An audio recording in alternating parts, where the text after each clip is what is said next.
យុទ្ធសាស្ត្របោកបញ្ឆោតសត្រូវបង្កើតទីតាំងคล้ายៗដើម្បីការពារទីតាំងពិតប្រាកដ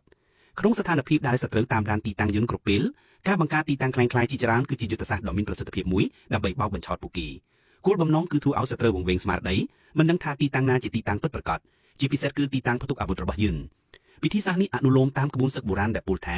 ពិតដូចមិនពិតមិនពិតដូចពិតយើងអាចបោះជំរំបង្កើតទីតាំងជាច្រើនកន្លែងដែលមើលទៅដូចទីតាំងសំខាន់ប៉ុន្តែតាមពិតវាគ្រាន់តែជាទីតាំងបំភាន់តែប៉ុណ្ណោះ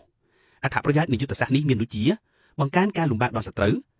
នឹងត្រូវចំណាយពេលនិងធនធានច្រើនដើម្បីស៊ើបអង្កេតទីតាំងនីមួយៗដែលធ្វើឲ្យពួកគេនឿយហត់និងបាត់បង់ការផ្ដោតអារម្មណ៍ការពារទីតាំងពិតប្រាកដដែលមានទីតាំងคล้ายៗជាច្រើនទីតាំងពិតប្រាកដរបស់យើងនឹងកាន់តែមានសុវត្ថិភាពព្រោះវាត្រូវបានលាក់បាំងក្នុងចំណោមទីតាំងคล้ายៗទាំងនោះបង្កើនឱកាសវិបកខណៈពេលដែលសត្រូវកំពុងរវល់ស្វែងរកទីតាំងពិតយើងអាចឆ្លៀតឱកាសរៀបចំផែនការវិបកដោយស្វាត់ស្ងៀម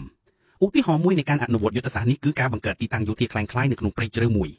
អ្នកអាចស្រមៃមើលរូបភាពមួយដែលបង្ហាញពីទីតាំងយោធាคล้ายៗដែលមើលទៅពិតប្រាកដប៉ុន្តែគ្មានកម្លាំងទ័ពនៅទីនោះ